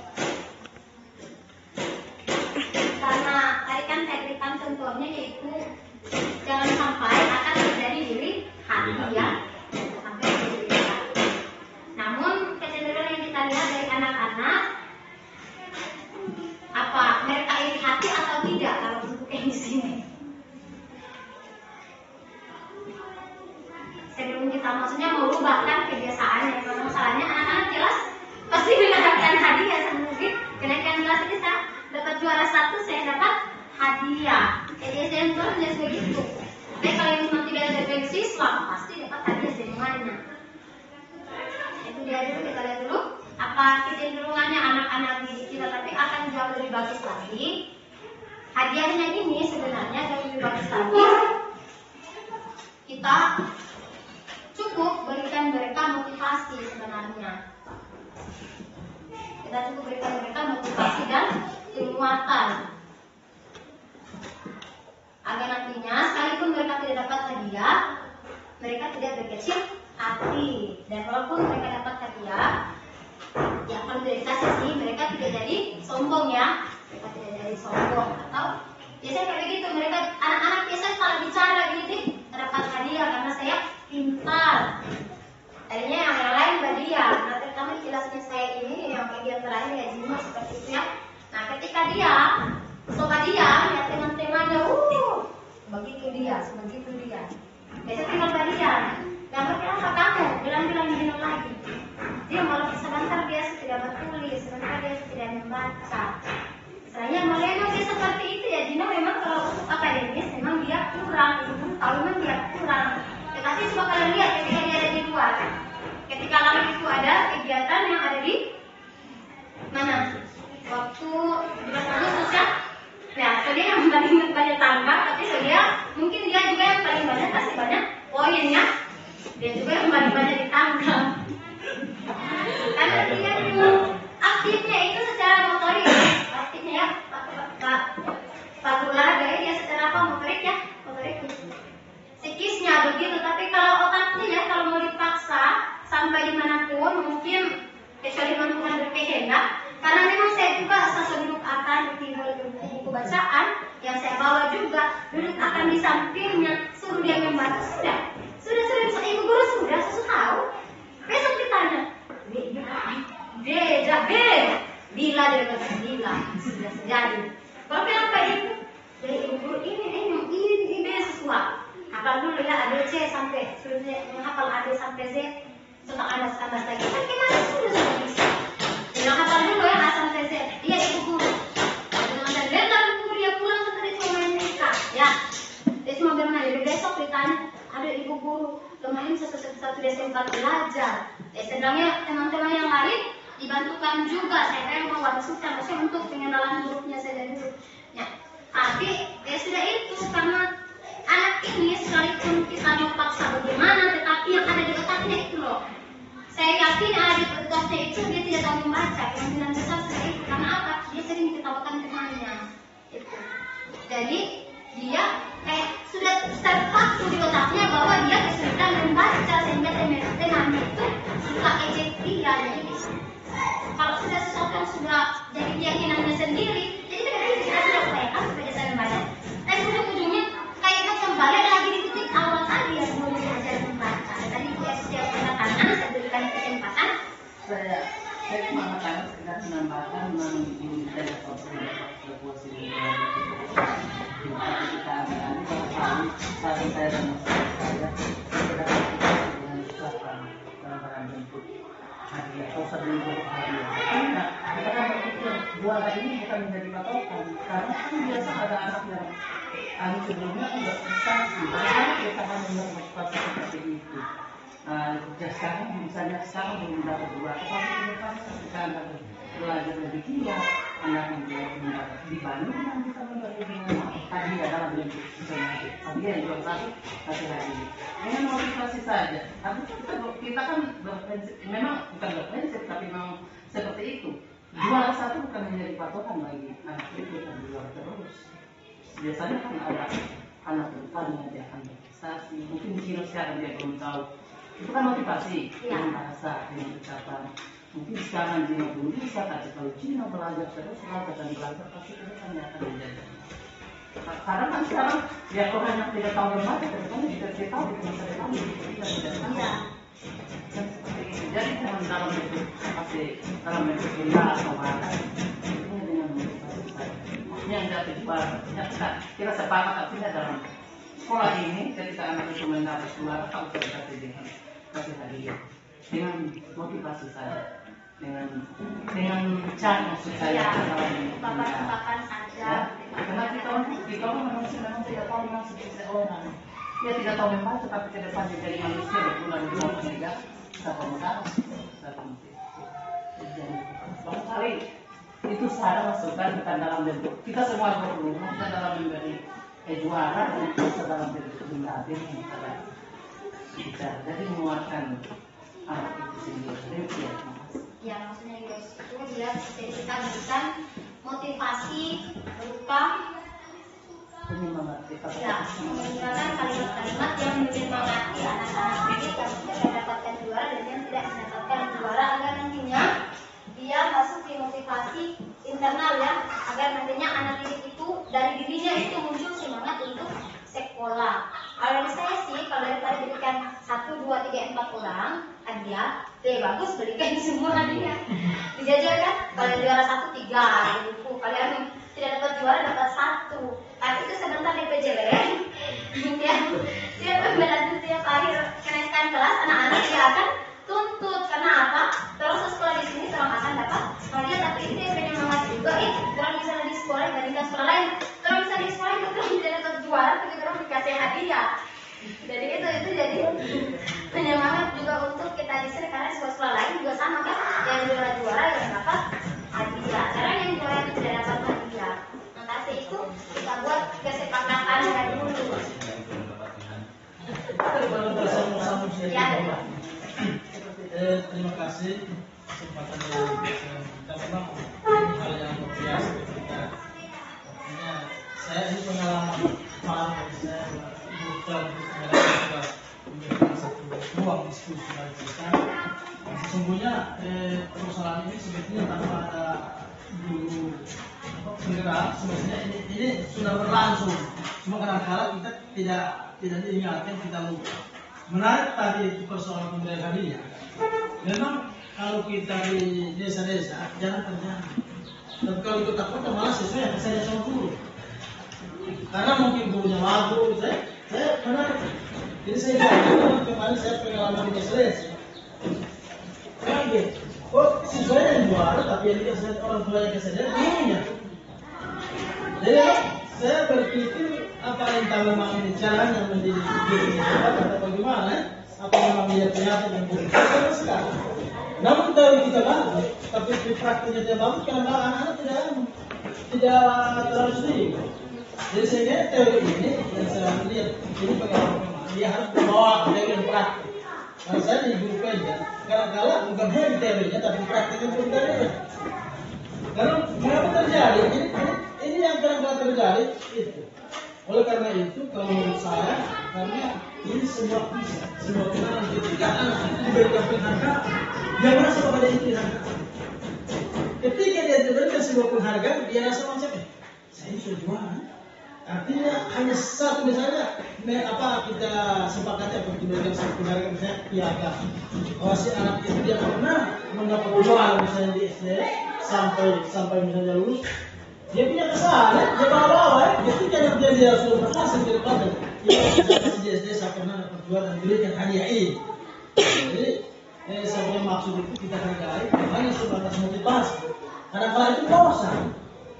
Karena anak-anak, dia keinginan supaya ada dia bawa, misalnya dia dalam hal snack atau apa, tapi dia baca bahwa itu dihargai. Oh, ibu besar ini karena saya dapat juara. Jadi termotivasi yang nantinya ke depan biar hanya hadiah snack, tapi ya apa kan? Anak-anak seperti itu. Nah, jadi oleh karena itu saya pikir apa yang saya sampaikan itu hal yang sangat penting. Cuma yang saya katakan kita dulu ketika hari ini kita sampaikan sepakat seperti itu, tapi di bagian itu saya katakan kita yang tidak mau melakukan itu. Contoh, ini di sini ada samping situ. Kesepakatan itu kita itu juga sudah kita sepakati. Yang pada akhirnya kita tidak bisa lakukan itu kesepakatan yang kita sepakati. Yang menurut saya itu jangan kita hanya berikhtiar. Artinya kita masuk seperti yang menurut kita baik, tetapi kita tidak melakukan. Tapi saya bersyukur kelas 5 Ibu Pera sepanjang ini saya sudah lihat memang orang sudah ada rumah. Yang kemarin terlambat, jadi sekarang orang sudah rajin. Jadi saya berpikir apa memang ini sistem pembelajaran Ibu Pera itu memang sudah ada perubahan tidak. Tapi yang sepanjang saya lihat sudah mulai bagus, oleh karena itu sudah bagus kalau nanti kita akan duduk bersama lagi untuk kita buat satu kesepakatan sehingga itu kita jalan. Artinya kita coba kalau memang itu bisa berhasil. Itu mungkin yang saya bisa lakukan. Terima kasih. Ini dari Pak Al untuk pemberian hadiah itu karena sudah menjadi kebiasaan karena ini sudah menjadi kebiasaan jadi anak-anak otomatis akan mengharapkan suatu hadiah. Nah, untuk anak yang berprestasi, mereka pasti mengharapkan hadiah. Ketika tidak diberikan hadiah, otomatis mereka akan menjadi kecewa. Nah, di situ kita mungkin bisa memberikan motivasi. Makanya di Kamsal katakan bahwa jangan sampai anaknya jadi bosan ya, jangan sampai anaknya jadi bosan. Tetapi untuk diimplementasi kurikulum merdeka dia keseluruhan, bukan hanya satu guru bukan hanya untuk kita cenderung untuk melihat atau memprioritaskan satu siswa, 2 siswa atau 3 siswa untuk memprioritaskan siswa-siswa yang berprestasi saja agar mereka dapat senang di sekolah. Bukan hanya itu, tapi kita juga melihat kepada keseluruhan siswa. Karena saya tidak mau kesalahan apapun, tetapi biasanya anak-anak itu bisa di kelas kayak begitu mereka cenderung menyatakan pujian atau apa yang kita berikan kepada mereka itu sebagai sesuatu hal yang tidak dimiliki oleh temannya yang lain. Akhirnya secara tidak langsung menunjukkan bahwa akademik anak lain memang kenyataan sih seperti itu, akademik anak lain itu lebih rendah di bawah mereka. Memang kenyataannya sih seperti itu, tetapi ada baiknya anak-anak tidak boleh berpikiran seperti itu ya, seperti yang tadi saya katakan.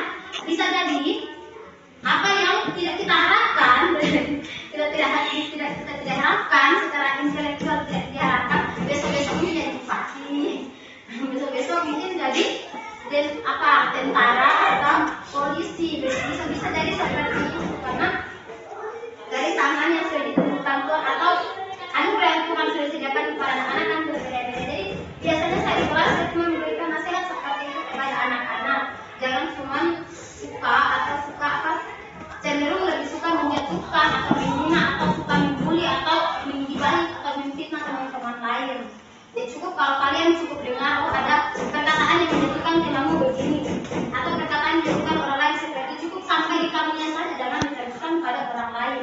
Karena itu saja mungkin itu bisa jadi hal yang menyakitkan untuk orang tersebut.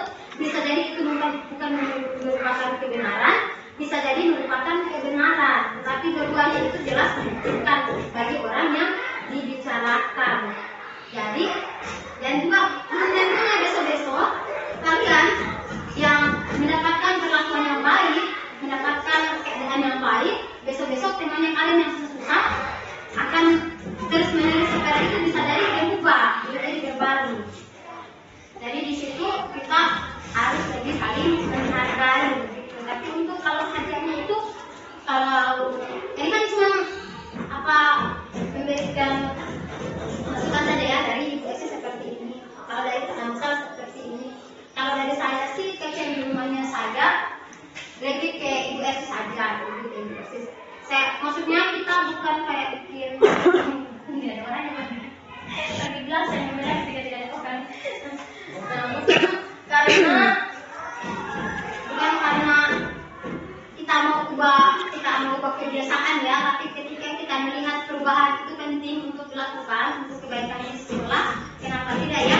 Bukan kita mau mengorbankan anak-anak ya, tapi kalau anak-anak sudah menghargai dirinya, sudah tahu oh saya ini pintar, sekalipun saya tidak dapat hadiah, saya tetap harus juara satu.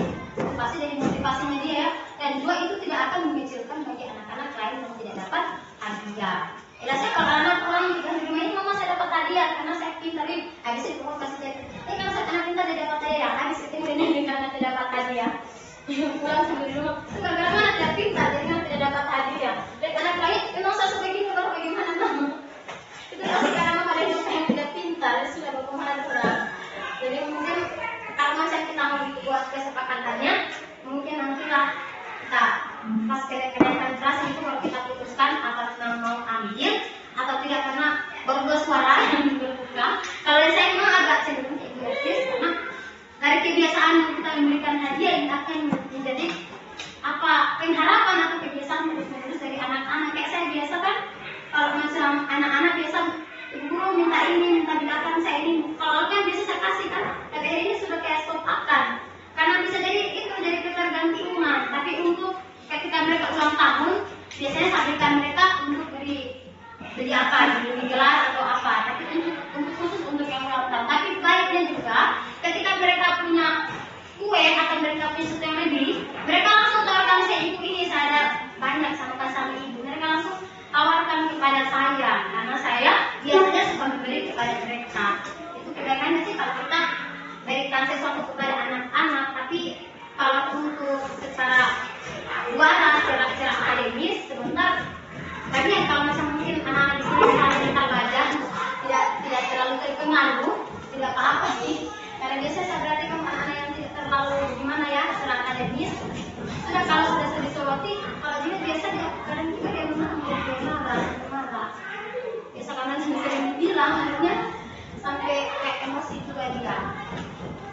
Jadi untuk yang penghargaan juga tergantunglah dari kesepakatan sekolah. Saya tidak bisa membenarkan atau tidak, tapi bisa juga kita bisa berikan mereka penghargaan, tetapi tanpa mengecilkan untuk ya. Jadi kayak tadi kalau bisa berikan satu, kalau prinsipnya saya kalau berikan satu berarti berikan semuanya walaupun dengan jumlah yang sedikit. Jadi nilai yang sedikit, mungkin yang lain cuma dapat pensil begitu atau satu buku begitu. Tapi mereka tetap pulang-pulangnya mereka tetap dapat hadiah. Kalau macam Pak Bu tadi bilang sebagai bentuk penghargaan, ya kalau mereka yang tidak kita berikan penghargaan, mereka pulang-pulang ini masa tadi tidak hadiah, walaupun saya tidak minta sudah dikasih hadiah, ibu guru masih, ibu bapak guru di sekolah masih sayang sama saya, masih peduli dengan saya, artinya saya mau rajin sekolah, mungkin seperti itu. Nah tapi juga bisa jadi biasa tidak rajin sekolah, sudah dikasih hadiah, bisa jadi begitu. Nah penghargaan itu kayak dua begitu modelnya. Bisa jadi kita dulu kasih mereka begini hadiah, bisa jadi kita jadi rugi kasih mereka hadiah, karena mereka akan melakukan sesuatu ketika mereka dapat imbalan gitu, mereka hanya melakukan ketika mereka dapat imbalan. Jadi demikian yang bisa saya sampaikan untuk yang menjadi pertanyaan dari Pak. bagian kebiasaan dari kalian, kemudian apa bisa diterima atau untuk penghargaan nanti kirim aja saja. Karena tadi ini sudah baru 2 yang baru 2 saran, jadi saat ini bulan. Nah, demikian pemaparan materi yang saya harapkan tentang budaya positif. Nah, sekarang kita akan melaksanakan refleksi. Refleksi di sini saya akan menanyakan tentang peristiwa ini tentang pemberian materi budaya positif, selanjutnya perasaan. Saya akan berikan kesempatan kepada Bapak Ibu guru menyatakan secara langsung perasaan apa yang ada dalam diri masing-masing ketika mengikuti pembelajaran ini. Anda merasa tenang, tertantang, atau marah, atau kecewa, atau sedih, atau bosan mungkin, bisa langsung disampaikan langsung. Mungkin ada Bapak Ibu yang mau menyampaikan apa perasaan masing-masing, silakan.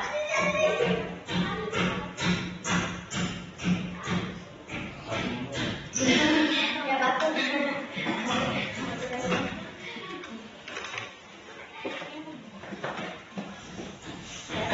Ya, kalian. Dan kalau saya terima kasih atas kesempatan ini. Setelah mempelajari materi pada dari pagi sampai siang hari ini, saya merasa memotivasi dan tertantang yang mempelajari teori-teori yang baru, karena bagus materi-materi yang sudah ada dan saya rasa kan sudah kami sebagai guru dan dewan guru lainnya akan membenahi dunia pendidikan yang ada di sistem pendidikan. Terima kasih atas jawaban dari kalian. Nah, kalian sudah langsung menyatakan perasaan sekaligus penerapan. Sebenarnya ada yang terakhir itu penerapannya. Kalian sudah langsung menyatakan kalian merasa termotivasi dan tertantang, sekaligus nantinya ke depannya akan melakukan penerapan untuk pembenahan pendidikan di lebih lagi supaya lebih baik dan lebih maju lagi. Nah, selanjutnya di bagian pembelajaran. Apa yang Bapak Ibu guru dapatkan dari pembelajaran ini?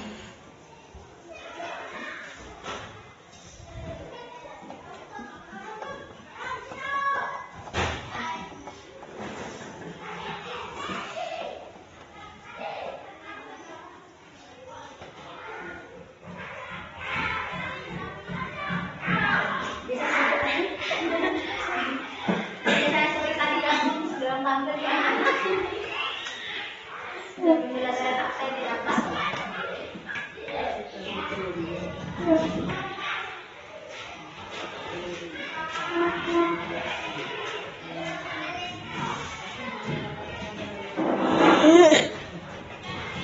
Supaya masuk. Nah, Dan saya terima kasih yang sudah dapatkan pada materi saat ini pemahaman. Dan tadi yang paling utama, contohnya tadi yang sudah diterapkan atau dibuat contoh pemberian dari para siswa, yaitu pada 2 siswa sehari, kami dapat membedakan yang mana segitiga restitusi, yang mana siswa itu membuat kesalahan dan memasak. Kami sudah membedakan, baru kemudian di dalamnya kami dapat membedakan yang mana hukuman fisik dan mana konsekuensi. Kami sudah membedakan. Jadi itu dari kami. Terima kasih. terima kasih kalian yang sudah memberikan pengetahuan tentang pembelajaran yang dipelajari. Intinya dari kegiatan kita pada saat ini itu tentang budaya positif yang bisa kita terapkan di sekolah, yang lebih menitik beratkan kepada posisi kontrol manajer dan segitiga restitusi atau restitusi. Dari mana segitiga restitusi ini, guru dia akan diharuskan untuk menjadi atau memimpin anak-anak agar nantinya bisa memperbaiki kesalahan, bukan hanya memperbaiki kesalahan, tetapi bertanggung jawab kepada kesalahan dan mengetahui letak di mana kesalahannya tersebut, sehingga ke depannya dia akan mendapatkan perubahan dari perilakunya tadi itu yang dia sudah sadari tanpa kita guru memberikan kesan tertekan atau kesan pemaksaan kepada siswa tersebut. Kalau siswa tersebut tidak mengaku kalau dia berbuat salah, kita guru harus menggunakan berbagai macam perkataan atau apa yang juga rencananya perkataan atau bagaimana yang bisa menyadarkan siswa tersebut bahwa tindakannya itu salah atau tindakannya itu keliru dan tidak sesuai dengan peraturan atau keyakinan yang ada di sekolah. Sehingga nantinya ke depannya kebiasaan tersebut, restitusi ini tujuannya itu pembiasaannya. Ketika anak berbuat salah, mereka akan diberikan kesempatan untuk mengubah kebiasaan mereka yang salah itu. Bukan langsung diberikan hukuman atau diberikan konsekuensi langsung selesai, tapi diberikan kesempatan mereka ketika salah atau bisa minta maaf kepada temannya, atau ketika salah mereka memperbaikinya langsung pada saat kejadian itu. Sehingga nantinya akan menjadi pembiasaan. 100 kali mereka melakukan kesalahan, 100 kali restitusi, yang mungkin 1 kali tidak tersangkut di pikiran. Demikian pembahasan materi yang sedang kita laksanakan. Lebih dan kurangnya saya mohon maaf dari kesempatan kali ini. Pimpinan desa saya melakukan kesalahan dalam penuturan, entah yang menyakiti hati Bapak Ibu guru atau tidak sesuai dengan pandangan dari Bapak Ibu guru. Saya mohon maaf karena pada dasarnya saya juga adalah manusia yang terluput dari berbagai macam kesalahan dan kekurangan. Demikian pemaparan atau diseminasi kita pada saat ini. Saya ucapkan terima kasih. Terima kasih Pak.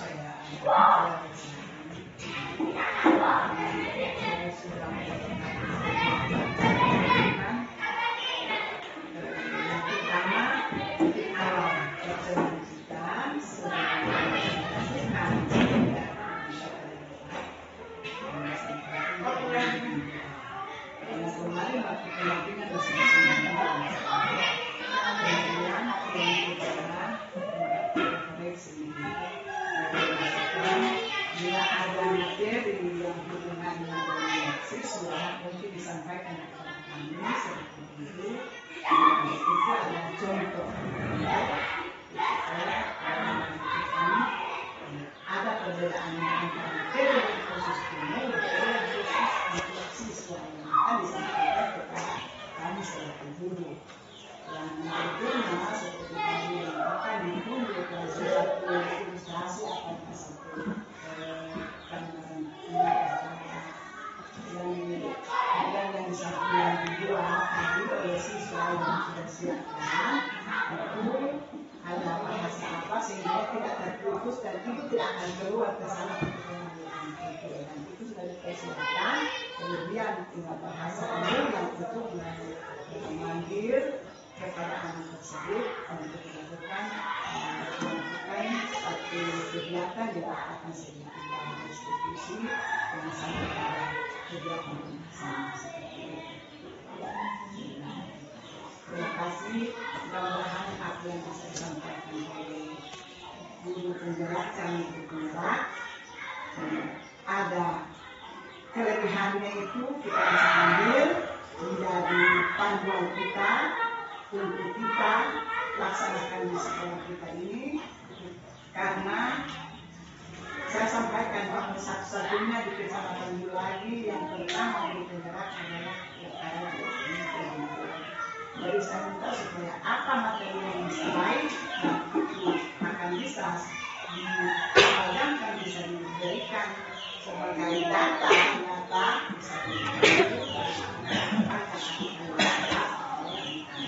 seperti slogan-slogan yang akan ada itu bisa diberikan dengan sekolah dan akan kita terapkan kembali, dan yang ada lebih lagi yang ada kaitannya dengan implementasi. Dan selanjutnya ada lagi ini profil Pancasila. Pancasila itu yang kalau tonton di ada yang bisa tulis itu supaya bisa nampak bahwa sekarang ada seperti demikian. Walaupun kita belum melaksanakan secara belum dilaksanakan secara tapi tidak sudah ada sertifikat dan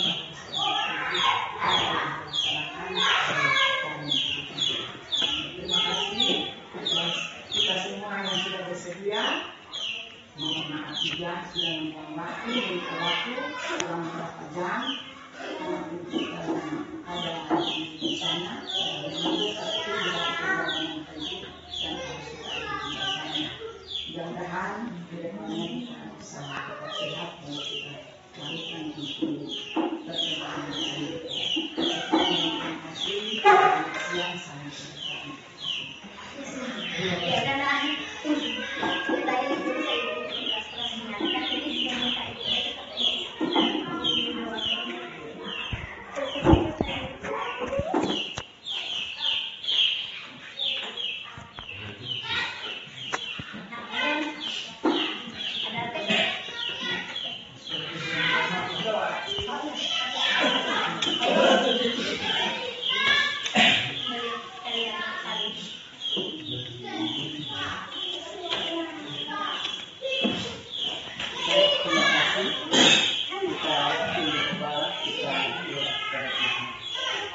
Tuhan yang menciptakan langit dan bumi dengan segala isinya dan segala manusia yang merupakan ciptaan-Mu.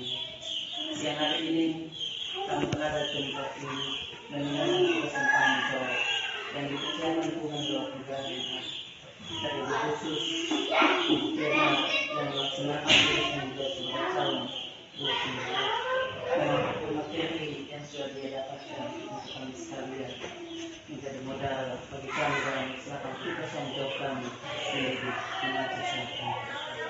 Kami percaya Tuhan ini tepat menjadi dalam hati kami sehingga kami sebagai dua yang ada, kelas sekolah yang ada, guru yang ada dalam melaksanakan tugas yang jauh ini.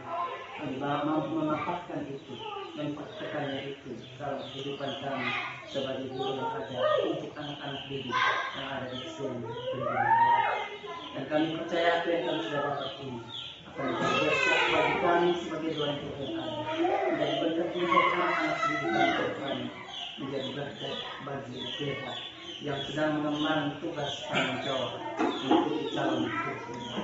Kami percaya juga Tuhan ke depannya dia akan menjadi. Dia boleh melewati setiap tahapan-tahapan yang harus dia lakukan, dia kerjakan dan menjadi berkat bagi dia. Lewat ketimbang tugas pekerjaan yang dia emban, nama Tuhan akan dipuji di permukaan. Terima kasih Tuhan, terima kasih juga di siang hari ini atas perkumpulan kami secara bersama-sama. Juga Ibu Vera telah menyediakan berkat untuk tubuh jasmani kami sebelum kami menerima atau mengambil bagian kami masing-masing. Tuhan sudah kuduskan Tuhan, sehingga tubuh kami layak menerima berkat yang akan kami terima semua. Dan kami percaya ketika berkat itu menyatu dengan Tuhan, kesehatan kekuatan menjadi bagian kami dalam kehidupan. Terima kasih Tuhan kami mengimani dengan benar. Ketika Ibu Vera berbagi berkat untuk kami sekarang, Ibu Vera tidak akan pernah mengalami kekurangan, tetapi berkat Tuhan terus mengalir dalam kehidupan lewat tugas dan pekerjaan profesi yang sedang dilakukan. Satu hal yang kami minta dan permohonan kepada ampuni setiap segala dosa yang kami lakukan, dan dosa yang kami perbuat atas kita mencegah menambah segala berkat Tuhan untuk setiap hari. Ini doa kami, dan kami naikkan kepadamu melalui nama Yesus Kristus yang telah Tuhan dan bersama. Haleluya, amin.